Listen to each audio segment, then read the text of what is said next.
My name is A.Tolga. I'm from Istanbul Technical University. Today I will present you my research work on how did the architects react to the pandemic with evidence from their social media accounts. So social media started to occupy an important part of our daily lives as well as our business lives. So architecture, engineering, and construction is not different. So every company has web pages, but they are also increasing their presence in social media accounts too. It's an important tool for success, and the tool should be managed well. Why social media is such an important tool for success for AEC companies? First, it levels the playing field, which means budgets of companies are not the same. Some small and medium-sized companies have limited resources. Some have more resources. So relatively, social media doesn't ask for such large budgets to show presence. Second one, it removes the barriers between the business and its customers. Social media offers businesses the opportunity to informally connect with their customers and show the human faces behind the company logo. That's quite important. Another one is increasing the visibility of the company. Social media allows for measurable targeting. Again, it's quite easy with some kind of tools.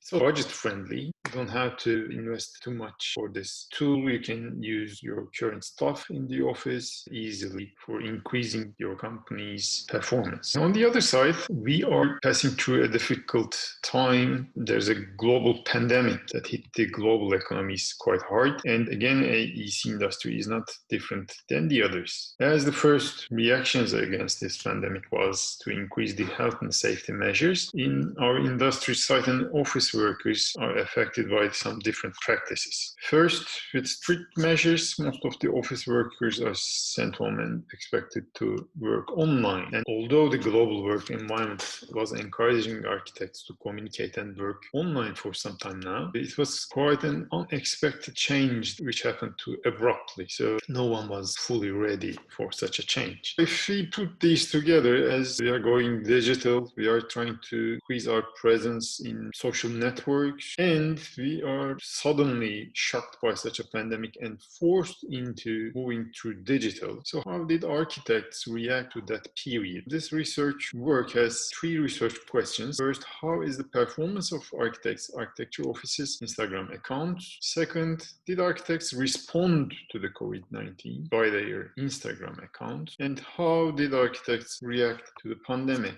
if we can quantify and explain their responses?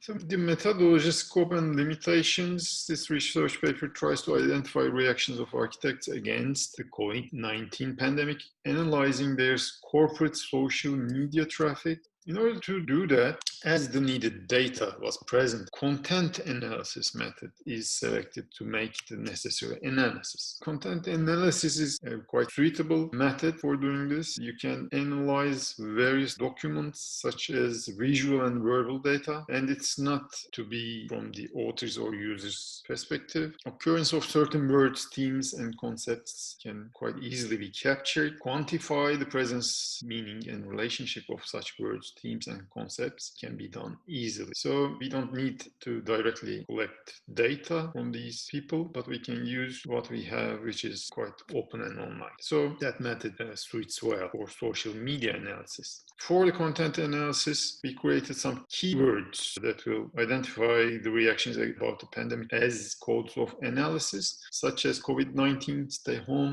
social distance. In the quantitative analysis part, the number of codes are calculated. In the qualitative analysis part, indirect signs of reactions are looked for. To do a much deeper quantitative analysis, an online analysis tool called socialblade.com is used as a target of our social media research. Instagram accounts are selected, which is a popular social networking tool during the time of this research done. And two different sets of architects and architecture firms are selected as our research subjects. architects. One of them is Turkey-based local architects and architectural firms, and the other ones are top global social media active firms. The number is limited with 70 offices selected from previous research. So their posts between late February and early June are analyzed. Of course, there are some limitations of this research, like selecting Instagram as a social medium. The architects and architectural offices selected, and selecting the right account also makes sense and may change certain results. Our local architects were Çinici, Emre Ağlat, Erginol Çalışlar,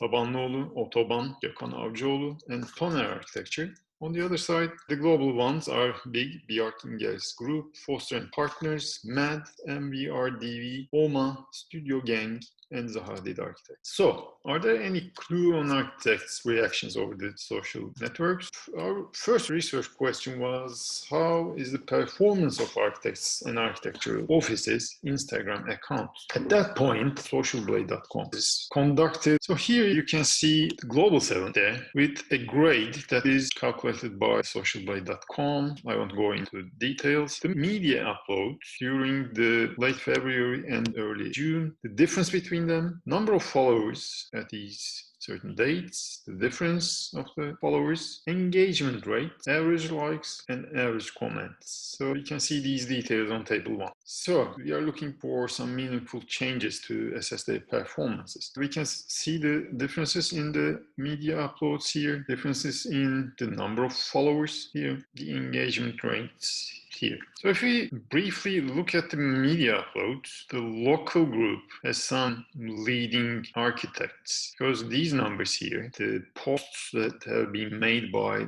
the first 3 of the local ones are quite higher than the global ones. But if we check that changed anything about number of followers, we can see that the number of followers of the global ones are quite large, that cannot be compared to the local group. Again, we can see that the local ones has more engagement rates than the global ones. Engagement rate is calculated by the interaction of the followers, such as likes, comments, or saves made by the followers for the last 20 posts. So we can see that the engagement rates for the local ones are quite higher than the global ones, although they have quite less followers here. As a result, table 1 shows that each group has members with low number of media uploads or followed accounts, where global architects have huge numbers of followers and getting considerably more comments and likes for their posts. On the other hand, local architects have more engagement rates as the total response, as the likes and comments in proportion with the total followers are quite high. Also, there seems to be a direct correlation between their number of uploaded media and gained followers.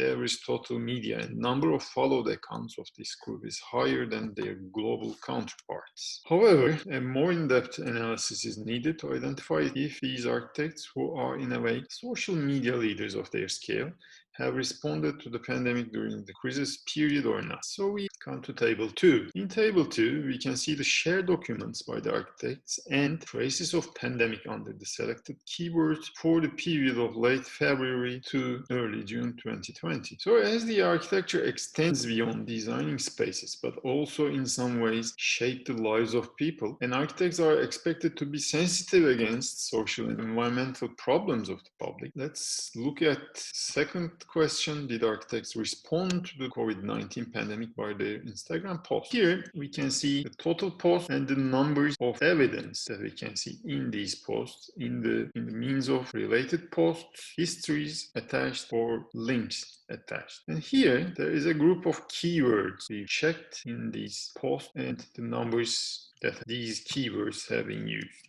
Keywords selected for this framework are checked in the descriptions under the visuals or on the visuals, including hashtags related to these keywords. Video clips are checked for its content as well as the history parts if they are attached. The numbers shown on table 2 shows different number of reactions expressed by the architects, and these responses bring us to the third research question: how did the architects react to the pandemic? Response frequency is not parallel to the number of posts made by the architects in the research period. In the global part, Studio Gang and Foster and Partners has much evidence on this issue, although they are not the biggest post or document shares. So where Studio Gang has 6 posts related to the pandemic, Foster and Partners have 7. Studio Gang has a permanent link under their bio that consists an announcement for a mask design imitation, and Foster and Partners mentions their work to transform a central courtyard of a university building into a COVID-19 emergency ward. Some of their posts refer designing visors for the medical workers and the campaign in the UK with the Clap for Carers hashtag that aims to thank and motivate health workers. Studio Gang posts tackle with the popular expression social distancing, which is frequently used as a single most powerful measure to avoid the virus. These messages underline the importance of being social for the humankind, and it should be physical distance instead of being socially distant. The earliest but indirect response from the global architects also comes from Studio Gang. Within their post dating March 20, they mention staying safe and healthy through this challenging and uncertain time. However, the most Instagram active architecture companies in this section, MedArchitect and MVRDV here, do not have that much response for the pandemic. They seem to be muted except a few shared documents each. MVRDV's shared documents are being reached by a link in bio that include an update on coronavirus and a post-coronavirus capacity study. MedArchitects, which is a Beijing and USA-based country founded by a Chinese architect, released only 2 posts related to their office closure and reopening. So the date for MedArchitects office closure is April 20th. When most popular keywords used in the global architects group are checked, the first one is COVID-19 and second one is face shield visor, followed by social distancing, lockdown, and difficult times. In the local group, the earliest response comes from somewhat Instagram shy tabanlı architects, and they have only 3 Instagram posts during the period. Announcement of their office closure and home office transformation dates on March 18. This post is Tabanlı Architects' only related post through their Instagram account. Some of the other offices followed Tabanlı as office closure of Otoban is announced on March 20th, Emre Aralat on March 25th, and GED on March 26th. Most Instagram active architects, GED Architecture has 8 and Emre Aralat Architecture has 7 posts related to the pandemic. In their posts, GED Architecture announces their office closure on March 26th. Other posts include an online discussion series of COVID crisis in education that put forward the need for a new perspective for architectural education in the post-COVID era. Otoban and Tabanlı have only 1 post each announcing their office status, as mentioned above, and there are no traces about the pandemic have been found in Çinici, Toner, and Erginoğlu Çalıştay Architecture offices' Instagram accounts during this period. So as a conclusion, different reactions are present on Instagram accounts with some exceptions, where some architectural offices choose not to respond. They usually start with the office closure announcements, which is followed by home office work arrangements. There are some concerns and warning announcements, solidarity with healthcare providers, messages present. There are some face shield and mask production and design posts. Turkish architects seem to make an effort to gain ground in the digital medium such as Instagram. Turkish architects' performance does not fall short of the globals, and they have higher engagement rates than their global counterparts. But the global 7 have more followers, resulting higher interaction outcomes such as comment and likes. On the discussion part, Studio Gang's question, is social distance the correct expression to identify the needed distance between individuals to avoid the infectious particles, or is it the physical distance that we are looking for? Is a gripping viewpoint and has a considerable amount of startling connections with the discussion of architecture and built environment. Another discussion is about the future of architectural education. Global architectural development, CAD architecture, is promoting the discussion on this hot debate, adding the uncertainties of the post-COVID era. Social networks are starting to come more and more forward, both on our personal and business lives, and it becomes evident that social media use in AEC industry will be worth considering for further research in the near future. For example, how architects are using social media for corporate identity design, or how can they? And another research topic may be social media as a research management tool worth considering. And as a concluding remark, we can easily see that some architects have predictions that this crisis will not end here and we will have some challenging times. Thank you for watching. If you have any other questions, you can email me, and I'm open to research proposals on digital innovations in AEC industry. Thank you.